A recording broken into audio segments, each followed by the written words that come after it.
Hello, dear students. Today we will start a new chapter, that is chapter number 13, part 1. The chapter name is Direct and Inverse Proportions. Now, in this part, we will discuss what is direct proportions and exercise 13.1. This exercise is based on the topic, that is direct proportions.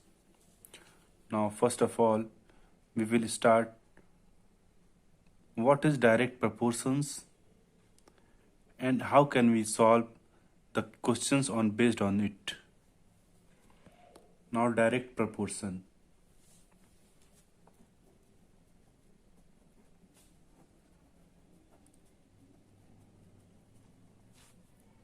Direct proportion. Let's suppose there are two variables x and y.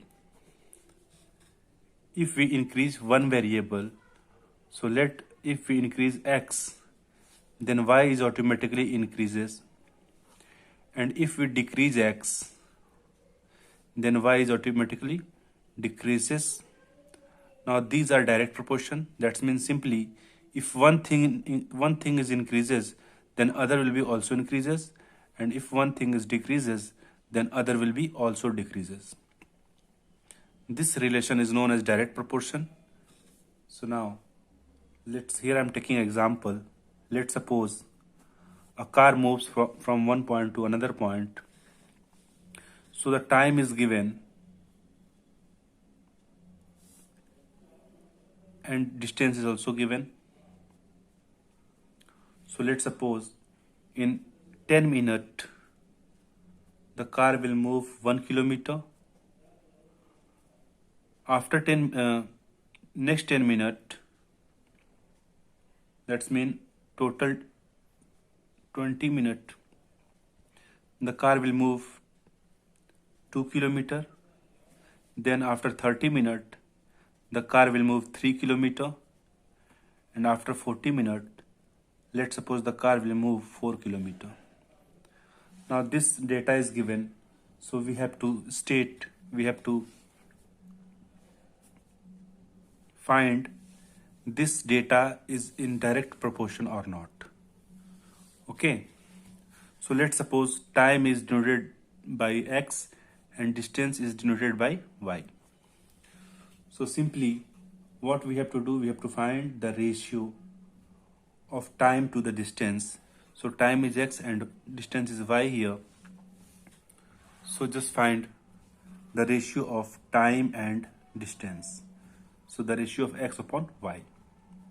Now just take distance 1 kilometer and time will be 10 minutes. So x is 10 minutes and y is 1 kilometer. So x is 10 minutes and y is 1 kilometer. So this will be 10. Similarly, just find x upon y, where x is 20 minutes and y is 2 kilometer. So it will be cancelled out. So this is 10. So this will be 10. Similarly, the ratio of distance and time and distance will be x upon y. So the distance is 3 kilometer and time is 30 minutes. So x is the time. So this is 30 divided by 3 kilometers. So it will be cancelled out. So it will be 10. Similarly, in all the cases, the ratio is same. That is 10, 10 and 10. That's why this is in direct proportion. This is indirect proportion. Okay. So simply we can say x upon y is equals to constant, where constant is 10 here. So we can denote it a constant as a k. Okay. So this relation is in direct proportion. Simply when two quantities are given and the ratio of two quantities will be equal to the constant. Okay. Now this relation is of direct proportion relation. Okay. So next, that is exercise 13.1. This exercise is based on direct proportion. So let's start. Exercise 13.1, question number 1. Following are the car parking charges near a railway station. Up to 4 hour, rates 60 rupees. Up to 8 hour, rates 100 rupees. Up to 12 hour, rates 140 rupees. And up to 24 hours, the rates 180 rupees is the charges of car parking. Now, check if the parking charges are in direct proportion to the parking time. So the data is given here. We have to find this data is in direct proportion or not. Okay, simply what we have to do, just find solution. This solution. Now let's suppose C1,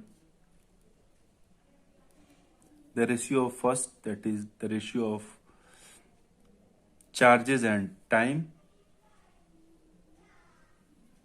So C1, that is 60 upon 4. The rest is given 60 rupees and 4 hours. So 60 upon 4, this will equal to 4 1 ja 4, 4 5 ja 20, 15. Now next C2, 100 rupees and 8 hours. So this will be 100 upon 8. So it will be cancelled out. 4 2 ja 8 and this will be 25. And 25 by 2, so it will be cancelled out. This is 12.5. Now this is 12.5. Now again C3, 140 rupees and 12 hours. So it will be 140 divided by 12. Now it will be cancelled out. 12 1 ja 12. Carry 2, 20. 12 1 ja 12. 8, 80. 12 6 ja 72. Now 11.6. This is C3. Now the next one is C4. So this will be 180 rupees and 24 hour. So this will be 180 divided by 24. So it will be cancelled out by 12. So 12 2 ja 24. 12 1 ja 12. 60. 12 5 ja 60. 15 by 2. So again cancel out. 2 7 ja 14.5. Now 7.5. Now the ratio of these are 15, 12.5, 11.6, 7.5. That's mean the ratios are not constant, they are different. That's why these data and these data is not in direct proportion. Okay. So here we can write this table is not in direct proportion.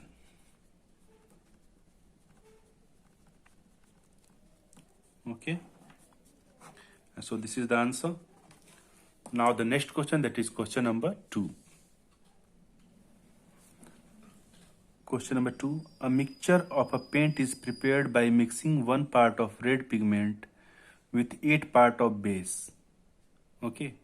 So parts of red pigment is given here and part of base is given here, and the question is given here 1 part of red pigment with 8 part of base. That's mean 1 part of red pigment, it will be 8 part of base.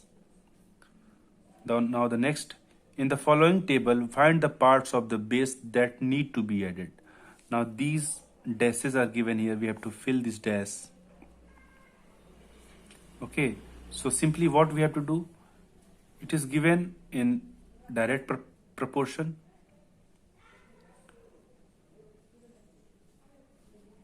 Now just let's suppose this is A and this will be B.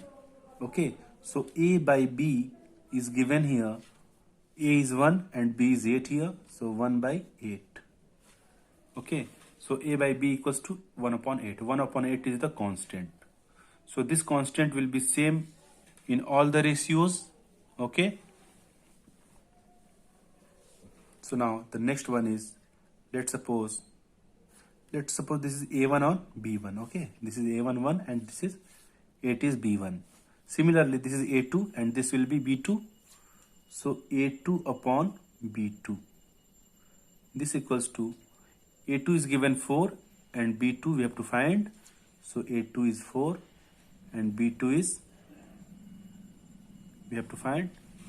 So 1 upon 8, this is the constant which is equal to the all ratios. So this equals to 4 upon B2 is equals to 1 upon 8. Now just find the value here.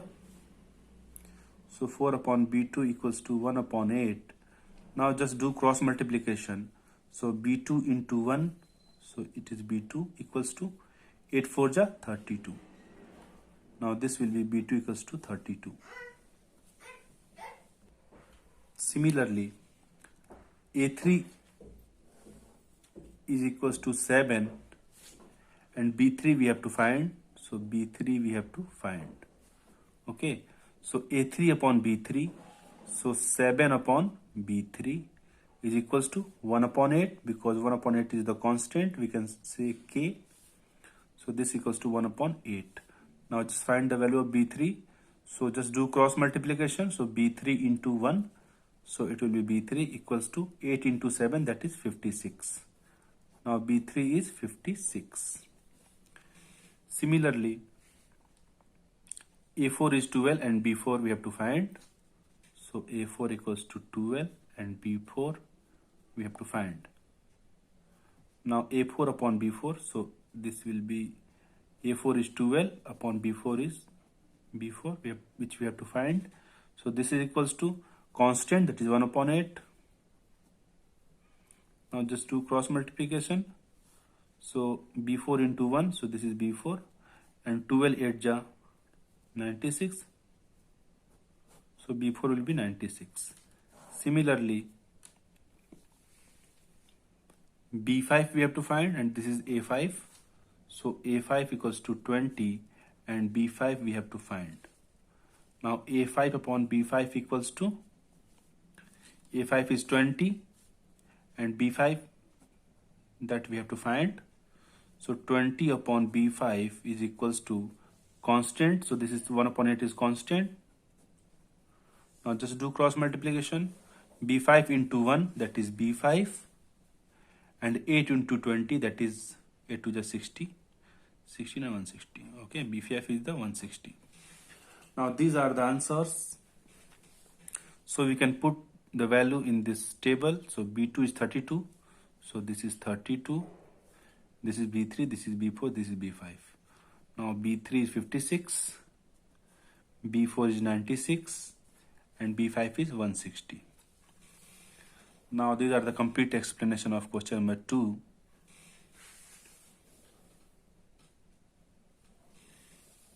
Now the next question, that is question number 3.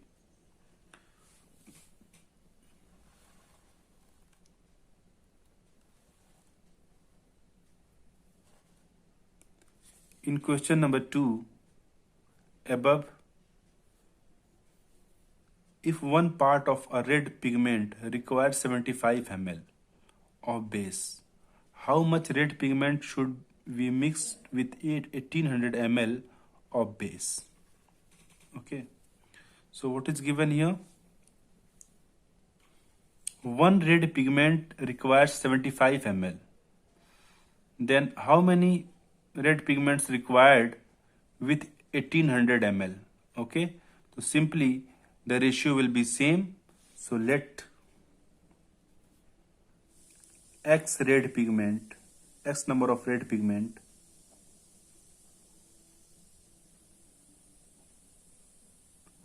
is required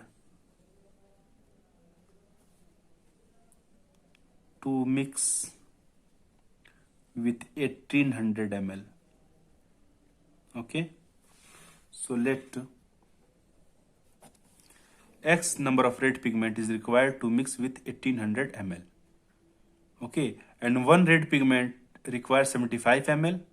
So the ratio will be same. So one red pigment requires 75 ml. So 1 upon 75. The ratio of one red pigment and 75 ml. This equals to 1800 ml is mixed with X number of red pigment. So this is X number of red pigment divided by 1800 ml. Okay, so the ratio will be same because these are in direct proportion. Now just simplify it. So simply do cross multiplication. So 75 into X, this will be 75X equals to 1800 into 1. So this will be 1800. Now 1800 divided by 75. So it will be cancel out. Just divide by 5. So 5 3 is 15, 30, 5 6 is 30, 0. 5 1 is 5, 5 5 is 25. Now 15 and 36 will be 15 2 is 30, carry 6, 60. 15 4 is 60. Now 24. So 24 red pigment is required to mix with 1800 ml of base. Okay, now this is the answer, and this is the very easy question. Now the next one is the question number 4.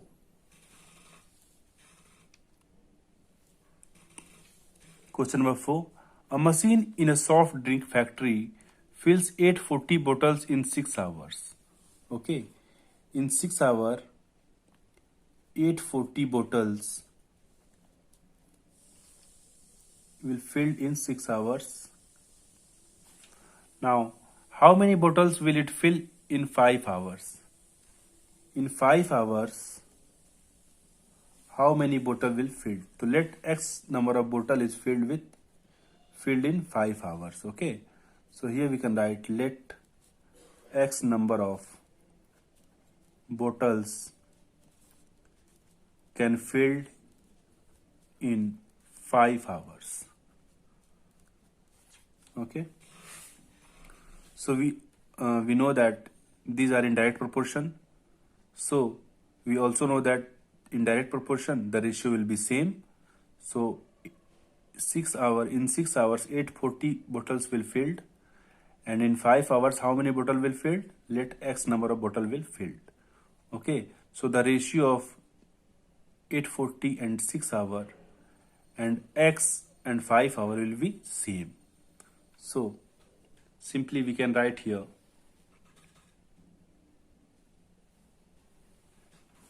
6 divided by 840, this equals to 5 divided by X. Now just simplify it. So simply do cross multiplication. So X into X, X into 6, so it will be 6X equals to 5 into 840.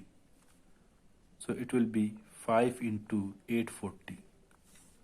Now X equals to 5 into 840 divided by 6. Now it will be cancel out.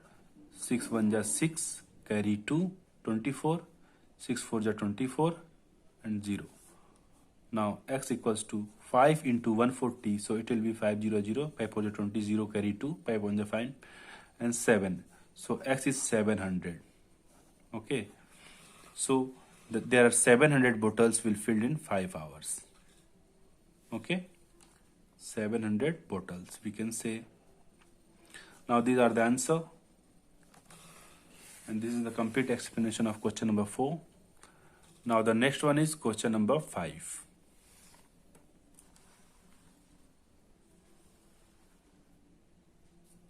A photograph of bacteria enlarged 5,000 times attains a length of 5 centimeter as shown in the diagram. Okay, so what is the actual length of the bacteria? This is first question. We have to find actual length of bacteria. And in next line, if the photograph is enlarged 20,000 times only, what would be its enlarged length? Okay, so simply what we have to write, we have to solve. First, what is given here? In 5 centimeter, 5,000 times the bacteria will be enlarged. So we have to find actual length. So actual length will be 5 centimeter divided by 50,000 times. So this will be 50,000. Now just simplify it. 5 1 ja 5, and this will be 4 times 0.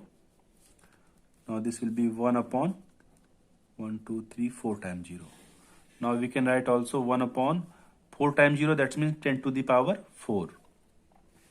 When 10 to the power 4 goes to the numerator, so the exponent, the sign of exponent will change.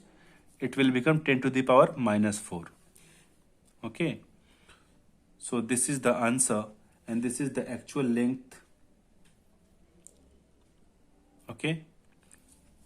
Now the second question is, if the photograph is enlarged 20,000 times only, what would be its enlarged length?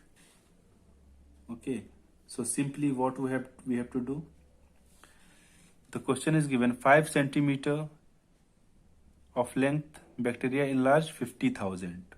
Okay, so 50,000 divided by 5 equals to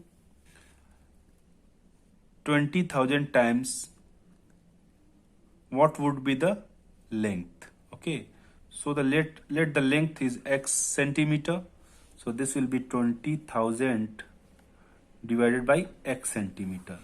So just find the value of x here. So just do cross multiplication.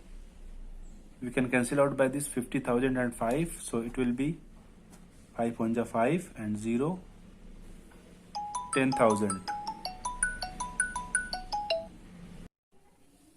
Now, so it will be 10,000 divided by 1 equals to 20,000 divided by x. Now just do cross multiplication.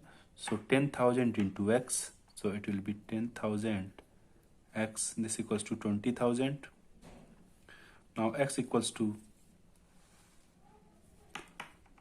20,000 divided by 10,000. So it will be cancel out 0 0 0 0, and this is equals to 2. Now 2 centimeter is the answer. Now this is very easy. These are the complete explanation up to question number 5, and in next video we will discuss rest of the question of this exercise. So thank you so much, students. If you have any doubt and queries, you can comment in the comment box, or you can ask in a revision class. Okay, so thank you so much.